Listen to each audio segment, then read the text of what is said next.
नमस्कार। आज हम बात कर रहे हैं भारत और इंग्लैंड के उस टेस्ट मैच की जिसने सबको चौंका दिया। मतलब 5 शतक भारत की तरफ से और फिर भी हार। हाँ, ये वाकई में एक ऐतिहासिक नतीजा रहा। हमारे पास जो विश्लेषण है, इंग्लैंड की ऐतिहासिक जीत, 5 शतक पर भारत की हार, वो इसी पहेली को समझने में मदद करता है। तो चलिए इसी में थोड़ा गहराई से उतरते हैं, देखते हैं कि आखिर ये हुआ कैसे। बिल्कुल। तो 5वें दिन की सुबह इंग्लैंड का स्कोर था 210। जीत के लिए चाहिए थे 350 रन और लक्ष्य तो बड़ा था 371 का। हाँ, लक्ष्य मुश्किल था, इसमें कोई शक नहीं। 5वें दिन की पिच पर 350 रन बनाना आसान नहीं होता। लेकिन इंग्लैंड के ओपनर्स ने तो कुछ और ही सोच रखा था। जैक क्रॉली ने अच्छी शुरुआत दी 65 रन, पर असली हीरो तो बेन डकेट रहे। क्या पारी खेली उन्होंने, अविश्वसनीय। 170 गेंदों में 149 रन, वो भी इतनी तेजी से। और उन दोनों की साझेदारी, क्रॉली और डकेट की, 188 रनों की। हाँ, 188 रन। इसने तो मैच का रुख ही बदल दिया एक तरह से। भारतीय गेंदबाजों पर जबरदस्त दबाव आ गया होगा। बिल्कुल, और ये सिर्फ रन नहीं थे, ये दबाव बनाने वाली साझेदारी थी। इसने भारतीय गेंदबाजों को थका दिया और ये इंग्लैंड के टेस्ट चेज इतिहास की मतलब टॉप 5 साझेदारियों में शामिल हो गई। ये कोई छोटी बात नहीं है। सही कहा। क्रॉली के आउट होने के बाद जो रूट ने मोर्चा संभाला, 53 रन नॉट आउट।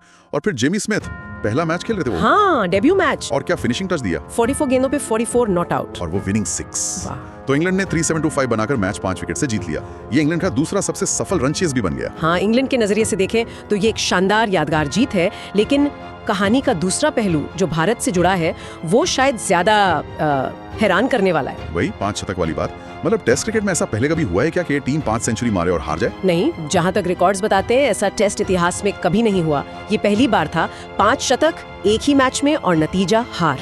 ये वाकई अजीब है। तो फिर गड़बड़ कहाँ हुई? मतलब इतनी अच्छी बैटिंग के बाद भी। गड़बड़ देखिए कई मोर्चों पर हुई। सबसे बड़ा कारण तो शायद फील्डिंग रही, बहुत ही खराब फील्डिंग। अच्छा, कितने कैच छूटे? पूरे मैच में कुल मिलाकर 6 कैच छोड़े गए और सबसे ज्यादा नुकसान पहुंचाया उन 3 कैचों ने जो बेन डकेट के छूटे। ओहो, 3 कैच डकेट के, जिसने 149 रन बना दिए। हाँ, सोचिए अगर वो एक आध कैच भी पकड़ लिया जाता तो शायद मैच का नतीजा कुछ और होता। डकेट ने बाद में कहा भी कि वो तो बस स्वाभाविक रूप से खेल रहे थे। शायद उन जीवनदानों ने उन्हें वो आत्मविश्वास दिया। 6 कैच छोड़ना तो टेस्ट क्रिकेट में ये तो गुनाह जैसा है। और दूसरी क्या वजह रही? आपने कहा कई मोर्चों पर। हाँ, दूसरी बड़ी कमजोरी थी निचले क्रम का प्रदर्शन दोनों पारियों में। पहली पारी में स्कोर 471 था, दूसरी में 364। सुनने में बड़े स्कोर लगते हैं ना? हाँ बिल्कुल। लेकिन दोनों ही बार आखिरी के विकेट बहुत जल्दी जल्दी गिर गए। वो जो 50-60 रन और बन सकते थे वो नहीं बने और अंत में वही रन शायद बहुत भारी पड़ गए। ये बात भी सही है। इसीलिए शायद एक्सपर्ट्स नाराज थे। हाँ, कुछ पूर्व भारतीय खिलाड़ियों ने तो यहाँ तक कह दिया कि फील्डिंग और निचले क्रम की बल्लेबाजी टेस्ट स्तर की नहीं थी। ये काफी तीखी आलोचना है। तो इंग्लैंड ने वाकई में, जैसा उनके कप्तान बेन स्टोक्स ने कहा, एक प्लान बनाया और उसे बखूबी निभाया। उनके लिए तो एक ड्रीम रन चेज रहा ये। और स्मिथ के लिए क्या ड्रीम डेब्यू फिनिश? निश्चित रूप से उनके लिए सब कुछ सही गया। तो संक्षेप में देखें तो इंग्लैंड सीरीज में 1-0 से आगे हो गया है, पर इस मैच का जो सबसे बड़ा विरोधाभास है वो यही है 5 शतक और फिर हार। हाँ, ये बात तो याद रखी जाएगी। निर्णायक चीजें क्या रहीं? डकेट की वो पारी, भारत के वो छूटे हुए कैच और दोनों पारियों ने निचले क्रम का फ्लॉप होना। अब अगला मैच मिडलैंड्स में है।